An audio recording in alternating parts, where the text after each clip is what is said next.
Shalom bagi Bapak, Ibu, dan Saudara yang ingin memberikan persembahan, baik persembahan umum, persembahan perpuluhan, maupun janji iman untuk pembangunan gereja, dapat mengirimkan persembahan melalui mobile banking. Harap mengisi keterangan pada kolom keterangan.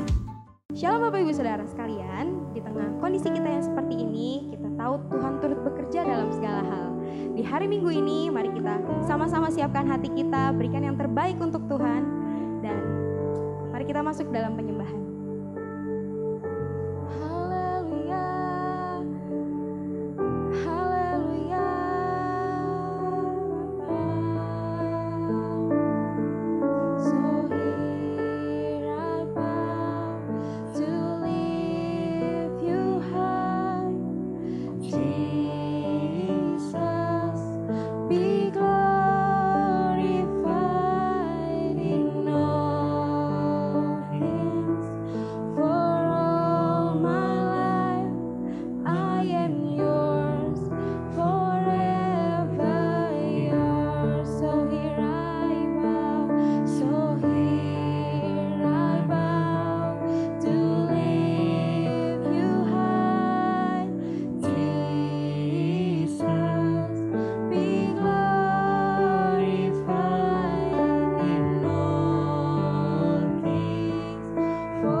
yang khas. Aku muliakan dan ku agungkan, Kau layak disembah.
Shalom Bapak Ibu Saudara sekalian.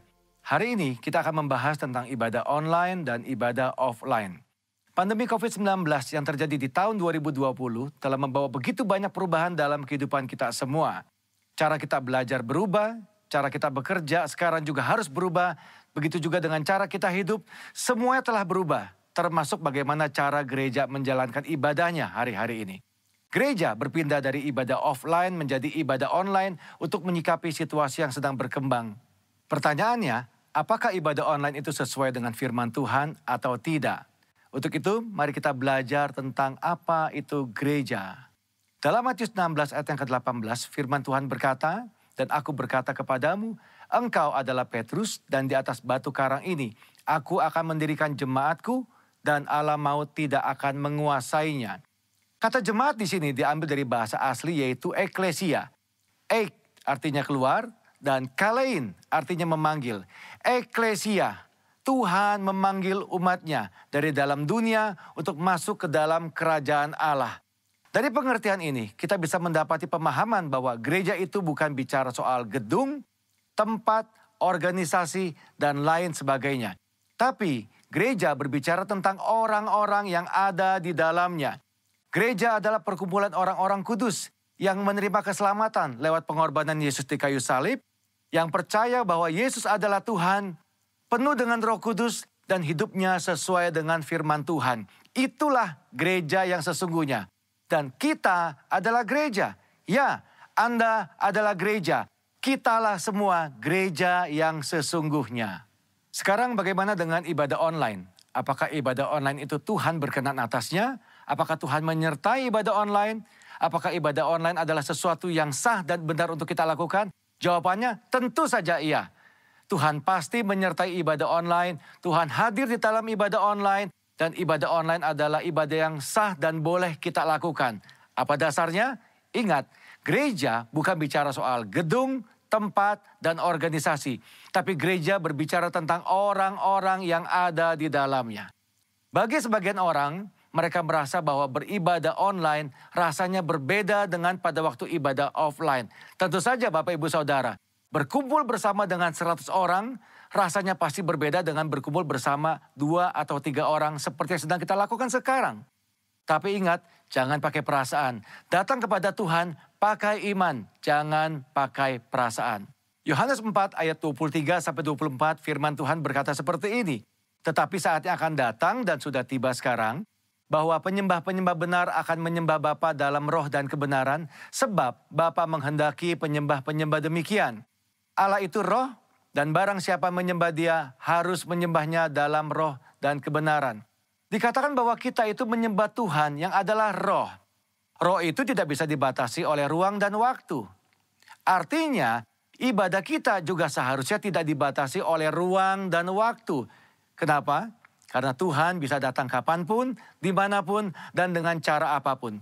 Tuhan adalah pribadi yang tidak bisa dibatasi oleh ruang, waktu, dan tempat. Begitu juga seharusnya dengan ibadah-ibadah kita. Apakah masih ingat peristiwa pencurahan Roh Kudus di zaman para rasul? Mereka tidak punya gedung yang bagus, mereka tidak berkumpul di tempat yang mewah, mereka tidak punya peralatan sound system seperti yang kita miliki sekarang. Tetapi lihat apa yang terjadi pada waktu mereka berkumpul bersama-sama sebagai sebuah gereja, unity di sana.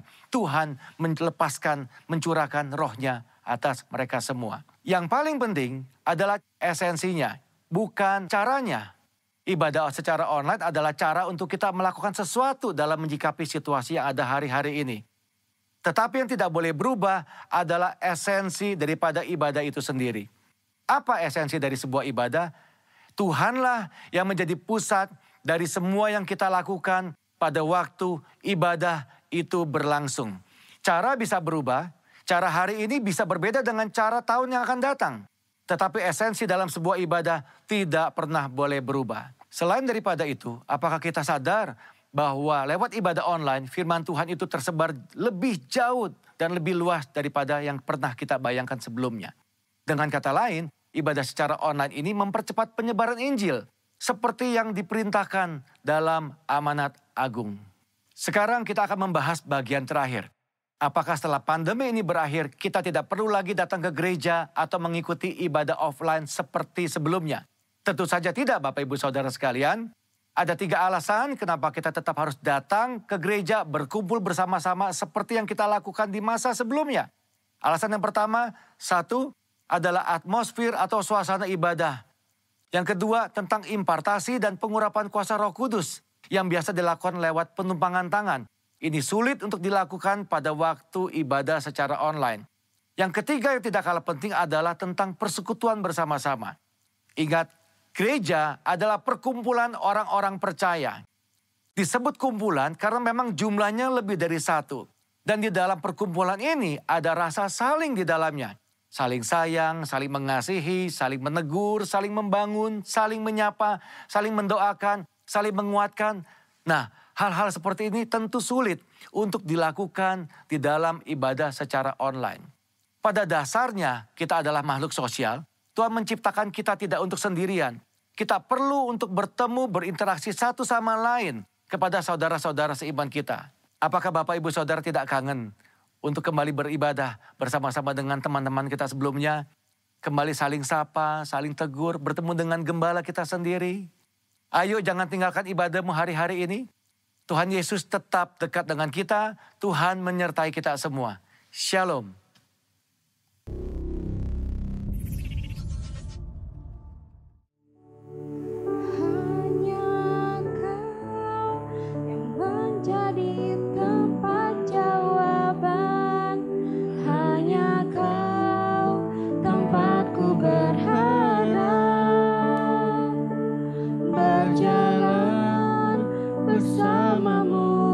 Takkan goyah, sebab tangan kasih-Mu tersedia bagiku. Selamanya ku cintanya Kau, hanya Kau yang menjadi tempat jawaban. Hanya Kau tempatku berharap.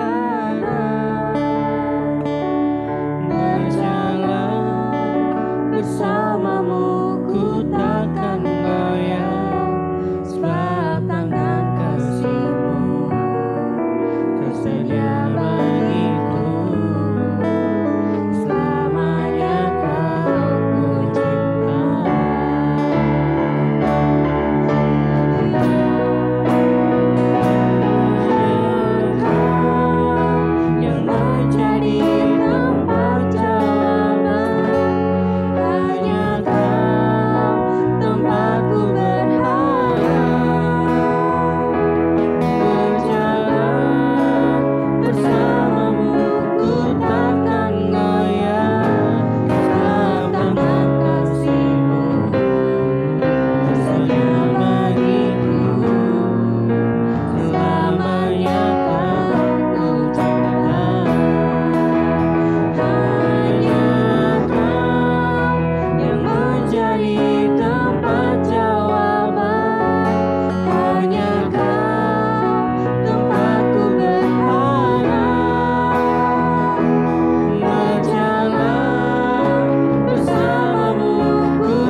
Shalom keluarga besar GBI Cililitan. Apa kabar? Kita baru jumpa lagi di online service. Sebelum masuk dalam firman Tuhan, mari kita sama-sama berdoa. Mari tundukkan kepala. Bapa, kami mengucap syukur untuk hari yang indah ini. Kau masih membaca kami semua. Kau masih membawa kami ke dalam bulan Juli di awal tahun ini, Tuhan, dengan tidak kurang suatu apapun. Terima kasih atas kesehatan yang Kau berikan kepada kami semua, Tuhan.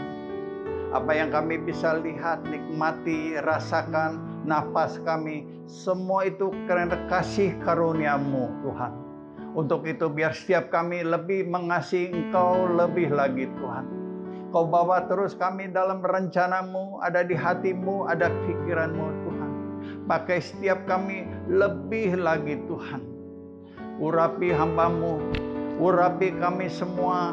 Kami alaskan doa ini hanya dalam nama-Mu, Yesus Kristus. Amin. Saudara yang dikasihi Tuhan, sudah kurang lebih 4 bulan kita tidak bertemu. Kita ada di dalam COVID yang sangat menakutkan, mengkhawatirkan. Bagaimana keadaan saudara saat menghadapi COVID ini? Kita sudah tidak bebas lagi.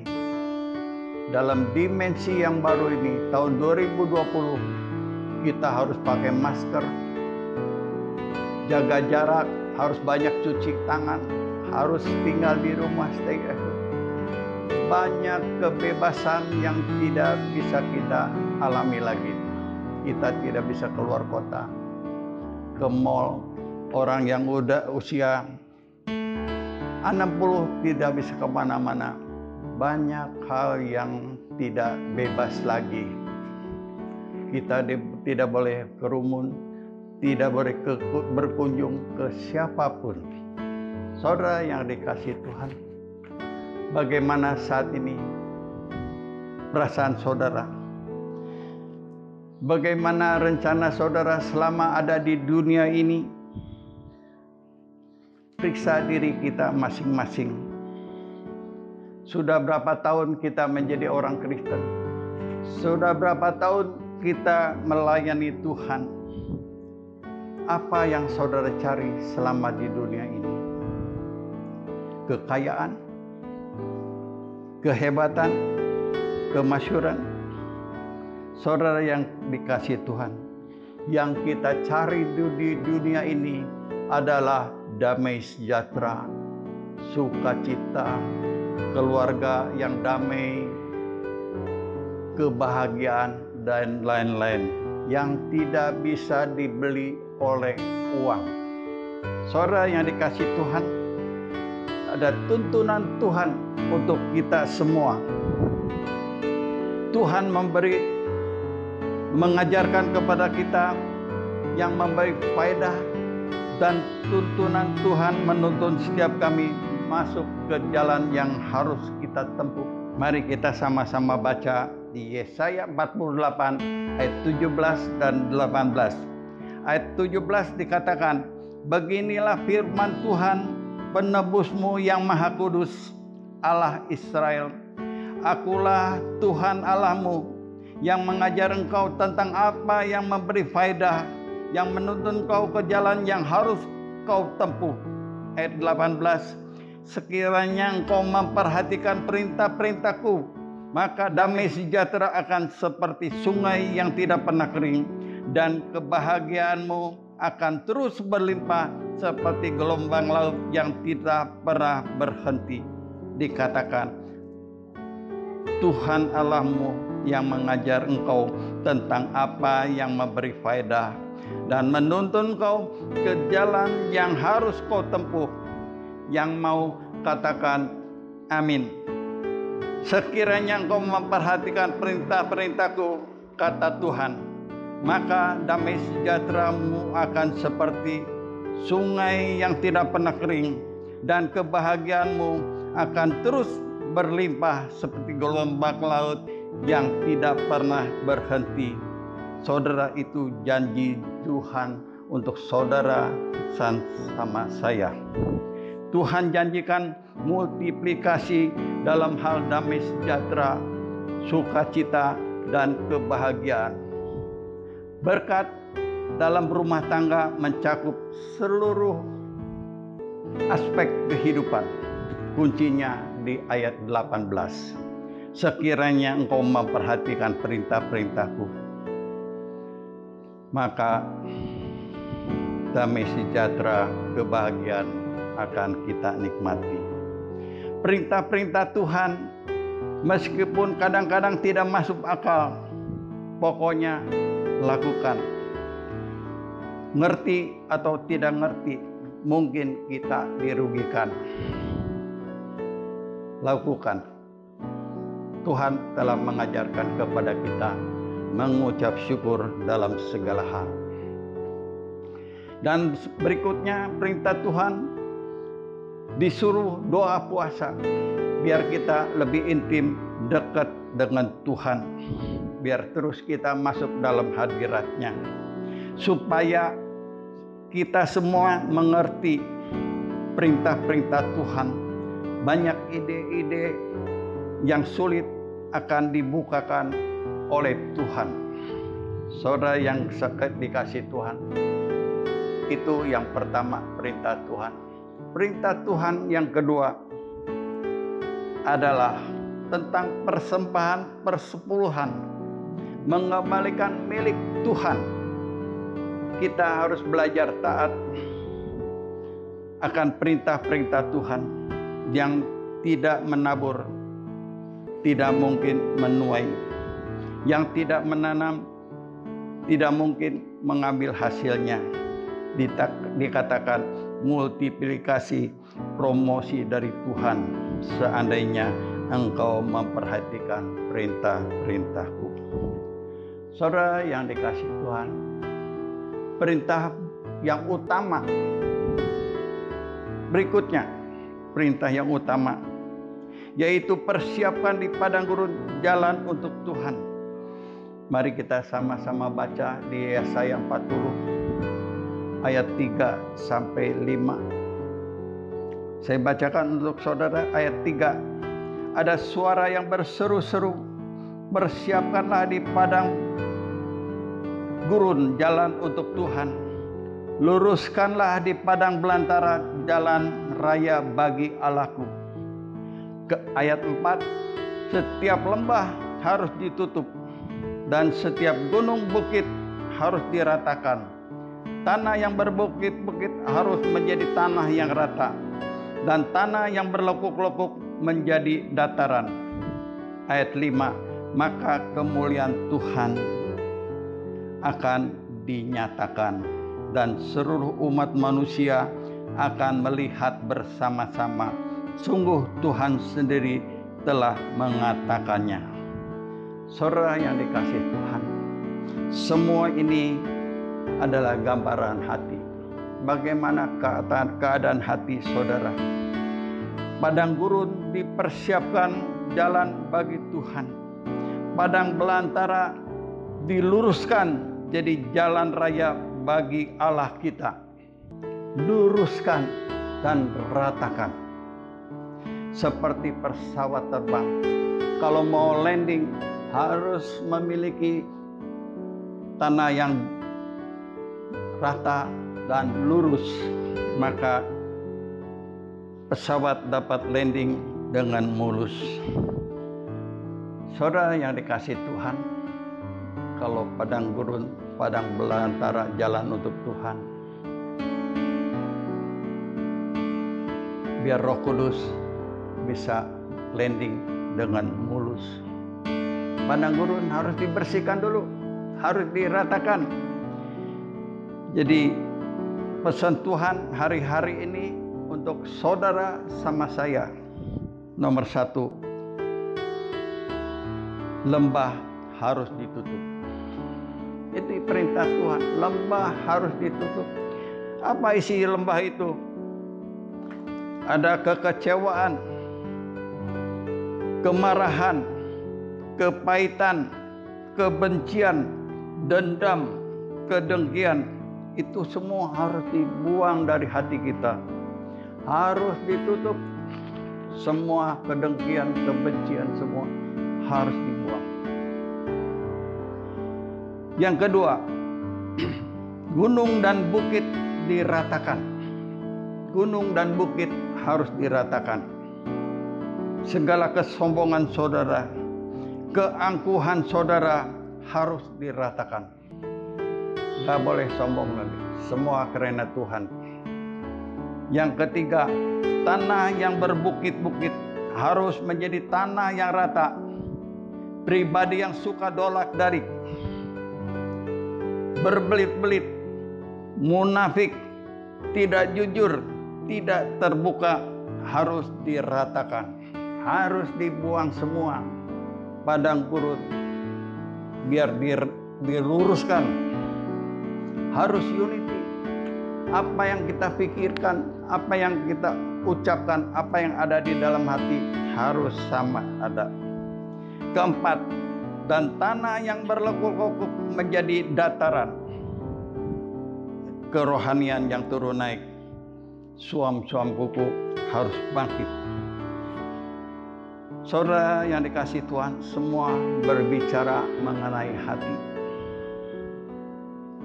Hati yang tidak beres, suasana hati yang tidak bagus harus dibuang.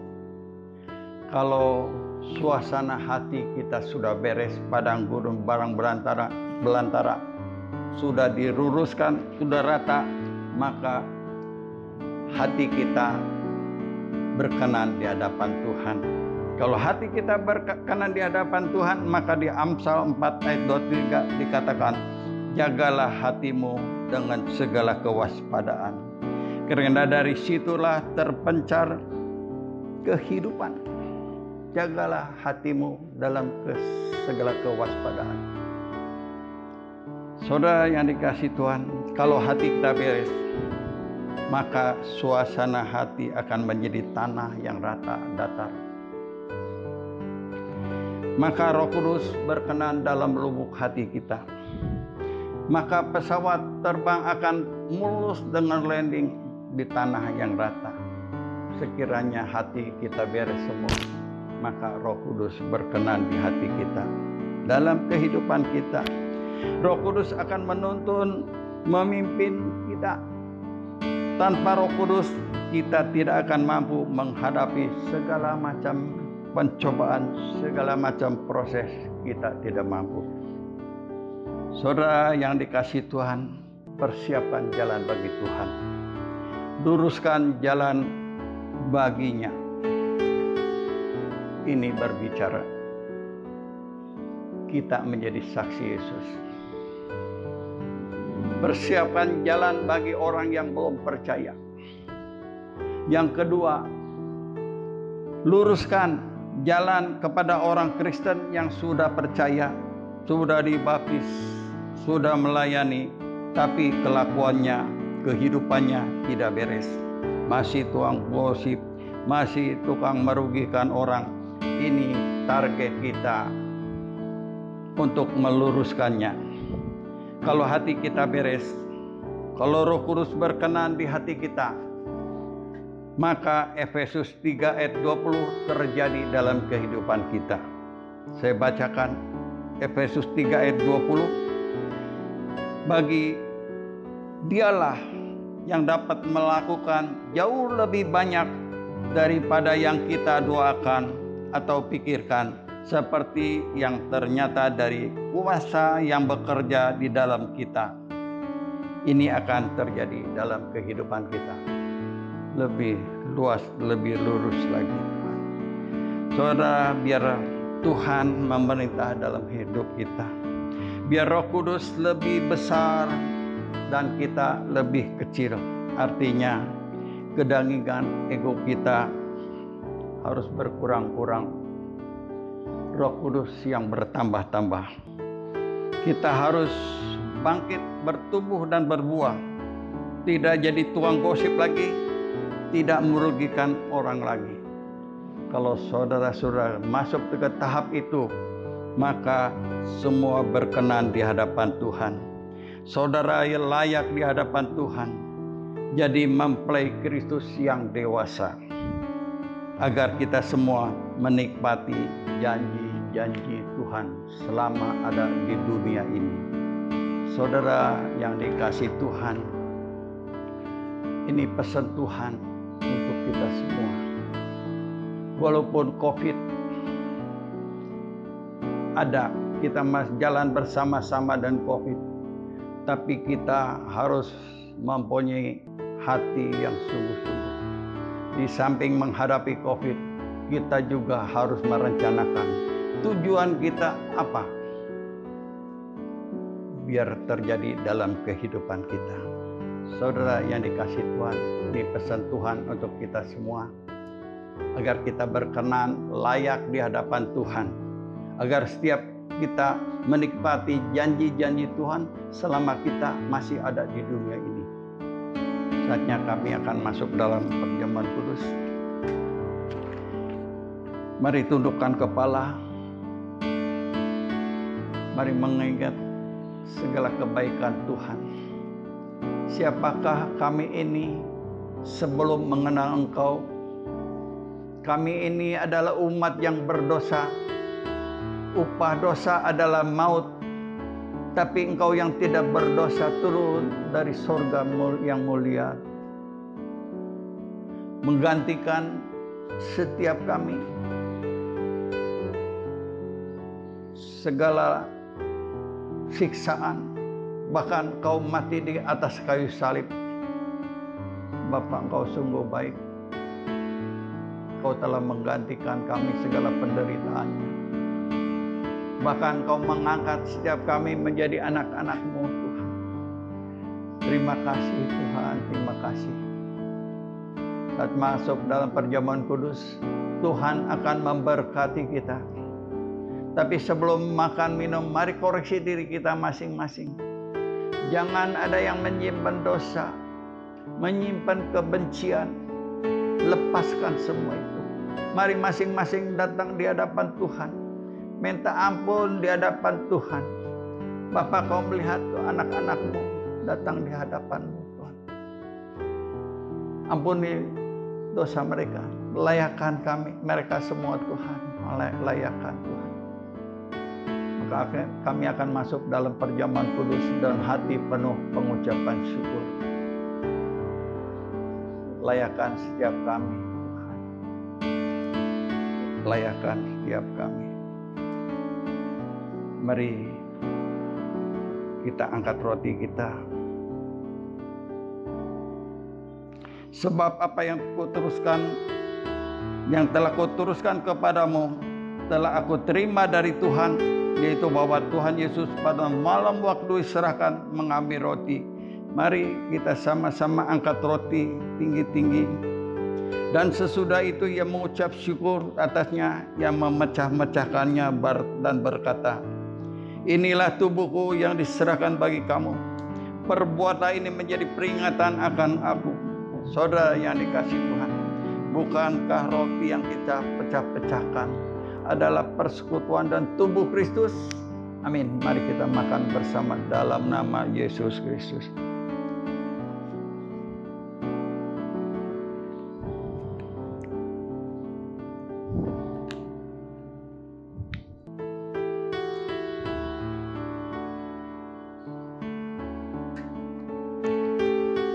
Mari angkat cawan tinggi-tinggi.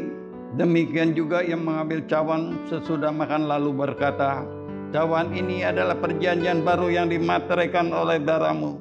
Perbuatlah ini setiap kali kamu meminumnya menjadi peringatan akan aku. Saudara yang dikasihi Tuhan, bukankah cawan pengucapan syukur yang atasnya kita ucap syukur adalah persekutuan dan darah Kristus? Mari kita minum bersama-sama dalam nama Yesus. Mari masing-masing mengucap syukur kepada Tuhan. Apa yang telah terjadi dalam kita semua, Tuhan. Semua karena kebaikan-Mu, Tuhan. Terima kasih untuk semua, Tuhan. Terima kasih untuk semuanya, Tuhan.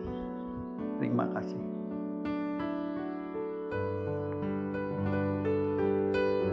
Terima kasih atas lawatan-Mu, atas berkat-berkat-Mu. Yang sakit telah Kau sembuhkan, yang berbeban berat telah menjadi kelegaan, yang terbelenggu tertekan telah Kau bebaskan Tuhan, yang lemah Kau beri kekuatan, yang kekurangan Kau beri kecukupan, yang dalam pergumulan Tuhan Kau buka jalan Tuhan. Terima kasih atas kekuatan baru dan pengharapan baru. Berkati keluarga demi keluarga. Biar keluarga besar diberkati berlimpah-limpah. Yang usaha, yang bekerja terus buka jalan Tuhan. Berkati mereka berlimpah-limpah Tuhan. Mari angkat kedua tangan kita. Terus berbahasa roh. Sembah Dia. Berbahasa roh. Sikalalalala, sikalalalala. Bapa, Kau urapi, berkati, curahkan roh doa untuk anak-anak-Mu Tuhan. Dalam menghadapi COVID-19 ini Tuhan. Mereka biar ada ketenangan, kedamaian dalam keluarga, dalam pekerjaan Tuhan. Biar kasih dari sorga terus memenuhi keluarganya, pribadi kita masing-masing Tuhan. Biar kami terus Kau pakai lebih lagi Tuhan, menjadi terang-Mu, menjadi dimanapun, menjadi berkat-Mu Tuhan. Kami terus berdoa Tuhan, berkati berlimpah-limpah. Apa yang diperbuat semua berhasil dengan baik Tuhan. Curahkan roh doa Tuhan untuk setiap kami. Terus berdoa untuk Indonesia Tuhan. Berkati Indonesia, biar damailah Indonesia. Kau beri kecukupan Tuhan. Semuanya Tuhan. Urapi Presiden Tuhan. Urapi untuk Jokowi Tuhan. Pengurapan hikmat untuk mengatasi COVID-19 ini Tuhan. Untuk mengatasi resesi ekonomi ini Tuhan. Saat ini new normal udah berjalan. Kau berkati para pengusaha Tuhan. Yang telah di PHK Tuhan, Kau juga buka jalan lagi. Kau berkati terus Tuhan, buka jalan Tuhan. Beri kecukupan untuk semua Tuhan. Kami juga berdoa untuk dokter-dokter Tuhan yang merawat COVID-19 ini. Pengurapan-Mu Tuhan, tenaga yang ekstra Kau berikan Tuhan, dan sukacita dari sorga memenuhi mereka Tuhan. Kami berdoa terus biar COVID-19 yang ada di isolasi, PDP, ODP Tuhan, semua disembuhkan secara total Tuhan. Berkati terus Tuhan. Saat ini generasi muda Tuhan. Dalam Pentakosta ketiga, pencurahan Roh Kudus yang besar-besaran ini Tuhan. Kau pakai generasi Yeremia ini Tuhan, untuk menjangkau jiwa-jiwa. Banyak jiwa diselamatkan Tuhan. Kami terus berdoa Tuhan untuk messenger Tuhan. Kau berkati GBI. Kau berkati Church of God.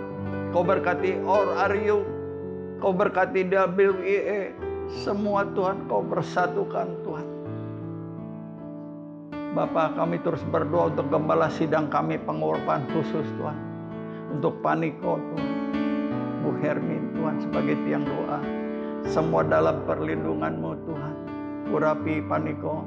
Lebih peka, lebih terhadap tuntunan-Mu Tuhan. Untuk Pentakosta ketiga akan terjadi Tuhan. Terima kasih. Kau berkati karayon-karayon ada. Kau berkati gembala khusus Tuhan. Gembala cabang ranting Tuhan. Para pendoa, pemuji, penyembah, para pemusik Tuhan, persatukan mereka seutuh.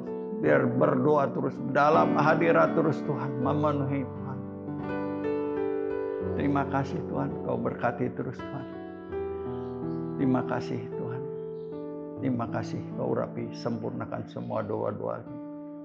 Saat ini kami akan berpisah satu sama lain. Mari angkat kedua tangan kita untuk menerima berkat dari Tuhan. Biar kasih karunia yang berlimpah-limpah dari Allah Bapa di sorga dalam anak yang tunggal Yesus Kristus. Persekutuan manis dari Roh Kudus menyertai saudara-saudara sekalian. Mulai saat ini sampai Tuhan Yesus datang kedua kali menjemput kita di awan-awan yang permai, bahkan sampai selama-lamanya. yang diberkati, sama-sama katakan amin. Tuhan Yesus berkati.